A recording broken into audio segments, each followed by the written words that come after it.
uzima ninao moyoni daima, uzima ni Yesu Mwokozi, aliyeingia rohoni hakika, akanitilia hodari. Kurikiye Amahoro TV, nizere ko mumeze neza aho muri hose. Nkuko mubibona kuri kamera zacu, twabazaniye mutumirwa uyu munsi wa none yatangira twibwira.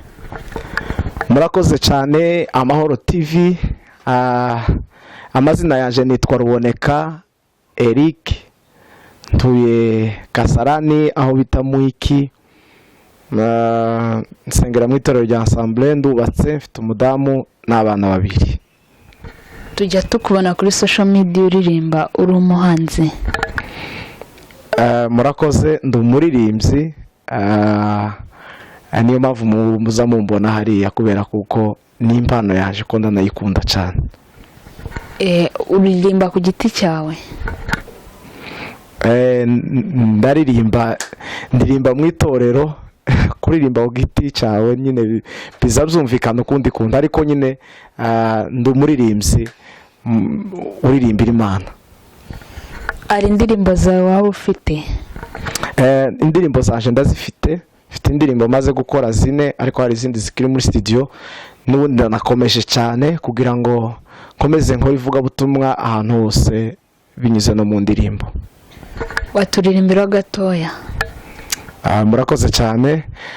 Yesu we urakomeye, Yesu, Yesu urahambaye, ubwiru bwawe burambaye, Yesu, ubwiru bwawe buratangaje, nta shusho nari mfite yo kwifuzwa, uremera uramfira, nta shusho nari mfite yo kwifuzwa, uremera uramfira. Urakoze cyane. Watangiye kuririmba ryari? Natangiye kuririmba mu mwaka wa 2010, nibwo natangiye, nibwo iyo mpano yaje muri jewe, ntangira kumva ko ngoma naje kuririmba, ndetse ndabikora cyane, ndanabisengera cyane, kugeza n'ubu nyine ndacyabisengera kubera ko ni impano nkunda cyane. Tubwiye ko ari impano, hari ahantu waba ubikomora mu muryango? Impano iva ku Mana, kubera kuko narayisengeye, nayisabye Imana kubera ko numvaga nyikunze cyane, Imana irayimpeza. Rero sinavuga ngo niyo mu muryango, ahubwo ni Imana, nayihawe n'Imana. Hari umuntu waba ureba uririmba ukumva ushaka kumera nkawe? Murakoze cyane, icyo ni ikibazo cyiza.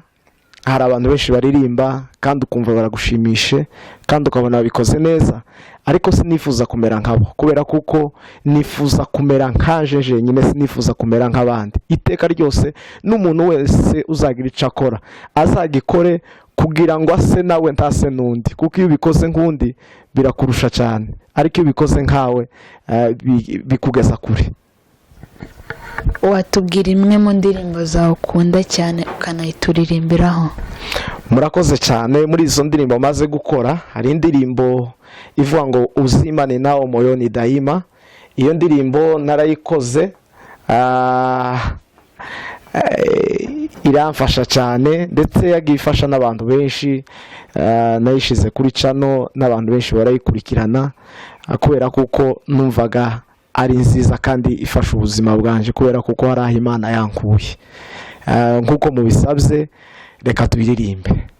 Uzima ninao moyoni daima, uzima ni Yesu Mwokozi, aliyeingia rohoni hakika, akanitilia hodari, nashiba rohoni kwa raha ya Mungu, na moto wa mbingu limo, napata kukaa nuruni kabisa, na nuruni Yesu Mwokozi. Mwokozi alini ondoa porini, natunzwa shambani mwa Mungu, na sasa kwa mvua na jua la mbingu ninamuzania matunda, nashiba rohoni kwa raha ya Mungu, na moto wa mbingu limo, napata kukaa nuruni kabisa, na nuru ni Yesu Mwokozi. Amen. Wow, urakoze cyane. Ese wemera ko kuririmba ari impano yatunga umuntu? Ndabyemera cyane, kuririmba ni impano yatunga umuntu, ariko igutunga ari uko ubikoze neza. Ni ukuvuga ngo igutunge ni uko ugomba kuba uri mu Mana cyane, kubera ko iyo winjiye mu murimo w'Imana, Imana igomba kugutunga. Ntabwo Imana izigera idutererana turi mu murimo wayo. Nihe twabasha kubona indirimbo zawe? Indirimbo zanje mwasanga kuri channel yanje ya YouTube yitwa Ruboneka Eric. Wanditse Ruboneka Eric uhita uzisanga aho ngaho. Tugana ku musozo wacu, ndagira ngo mbwire ni iki umubyeyi akwiye gukora abonye umwana yinjiye mu buhanzi? Murakoze cyane. Umubyeyi ufite umwana winjiye mu buryo bw'ubuhanzi bwo kuririmba, icyambere nuko agomba kumushigikira cyane ndetse akanamusengera, kubera kuko ni impano Satani arwanya cyane, kubera kuko iyo dusoma Bibiliya ivuga kuko uwo ni umurimo Satani yakoraga nawe akiba mu ijuru ataramanuka no ku isi. Ni ukuvuga ngo birasaba kumushigikira, bigasaba no kumusengera cyane, gusaba Imana kugira ngo Imana imuheze imbaraga, kubera ko uburirimbyi atari ikintu cyoroshe, kubera ko ni ikintu gihuza abantu n'Imana. Iyo uririmba birihuta cyane guhura n'Imana. Ni ibihe bintu bitatu umubyeyi akwiye gukora mu gihe abonye umwana yamweretse impano yiwe? Ikintu cya mbere nk'uko nari mvuze ni uko agomba kumushigikira. Icya kabiri ni ugusenga, amusengere. Icya gatatu ni ukumugira inama, kubera kuko inama z'umubyeyi ubundi ziba zikenewe. Murakoze. Ndashaka tugana ku musozo ugira urubyiruko rwa none inama. Murakoze cyane. Mbanza gushimira cyane Amahoro TV. Ndashimira ibikorwa byanyu byiza cyane cyane, ndetse tunasaba n'abantu kuzaza bakurikirana kuri no channel, kubera kuko ni channel nziza iriho ibintu byiza byagufasha, inyigisho nziza ndetse n'indirimbo z'abantu batandukanye. Nkaba nsaba kugira ngo abantu badutegera cyane cyane urubyiruko, kuko naje ndacari mu rwego rw'urubyiruko. Nkaba nasaba abantu kuba mu bihe byo gusenga, bakiha Imana cyane, ugasenga warangiza ugasoma n'ijambo ry'Imana. Iteka ryose nusenga ukanasoma n'ijambo ry'Imana, ukita ku cyo Imana ivuga, uzagera ku rwego rushimishe cyane. Kandi impano yawe yaba uyifite yose, uko impano yawe ingana, Imana izizamura iyo witaye kuco Imana ishaka. Ni ukuvuga ngo muri bino bihe dusenge, no mu bindi bihe dusenge, kandi twite ku ijambo. Hari icyo Imana igomba gukora ku mpano yawe kandi ikakuzamura mu gihe cyawe gikwiriye. Ariko nukenera kuzamurwa n'abantu, uzamanuka, kubera kuko hari umuririmbyi washimishe cyane kandi nkunda, ngo ni Bahati Bukuku, yaravuze ngo ukiinuliwa na wanadamu, wanadamu ndio watakushusha chini, ukiinuliwa na Mungu lazima utakuwa juu. Ni ukuvuga ngo nimba ukeneye kuzamuka, ni uko ubasha kubaha icyo Imana ivuga, ukitondera, ukabaza Imana inama, ukabwira ati se ngomba gukora iki, ugasenga, Imana ikakubwira icyo ukora. Ariko nukenera kugira ngo use n'abantu, ugakenera ngo ushimwe n'abantu, iteka ryose ntawe uzagera. Tuzagera aho tugera iyo dusenze, tukita no ku ijambo ry'Imana icyo Imana ivuga. Murakoze. Ubwo twakurekura gutyo utangiye ngo turirimbire akantu gatoya. Murakoze cyane. Ndabashimiye cyane. Reka turirimbe. Mana ko ari wewe buhungiro, Mwuka w'Imana mwiza w'amahoro, dushire munsi y'amababa yawe, abariho twibera. Mana yacidukunda yera, twoherereza abamarayika, twoherereza umwuka wawe, Yesu Kristo ngwino.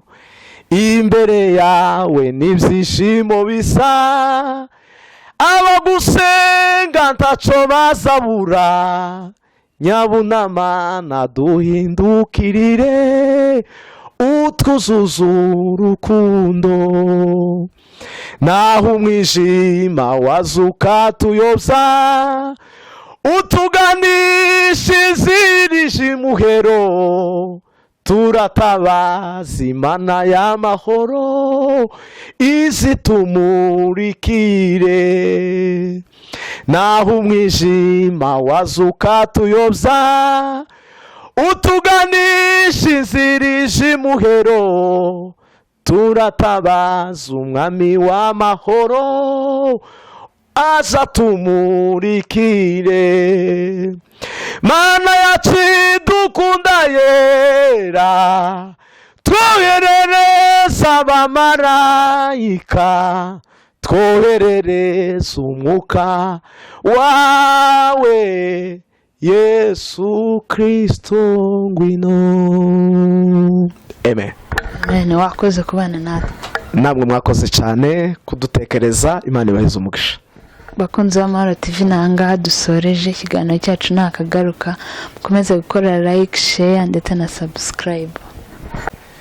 Tako Daudi aliagagira, alikuwa nini nao kutamba, ili mkage anamugaya, alikuwa nini nao kutamba, ili mwemwe n'ubusime bitaka muzigira ngo aleke kutamba.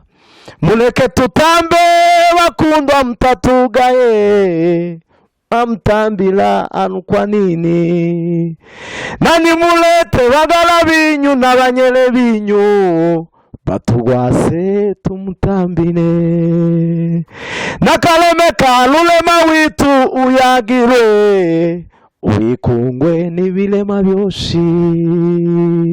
Abaisiraeli bakaleta isanduku ly'agano lya rulema, ili likaika mukayaka Daudi, mwami Daudi atangira kutamba. Abaisiraeli bakaleta isanduku ly'agano lya rulema, ili likaika mukayaka Daudi, mwami Daudi atangira kutamba. Tako Daudi aliagagira, anu kwa nini nao kutamba, ili mukage anamugaya, anu kwa nini nao kutamba, ili mwemwe n'ubusime bitaka muzigira ngo aleke kutamba. Amen.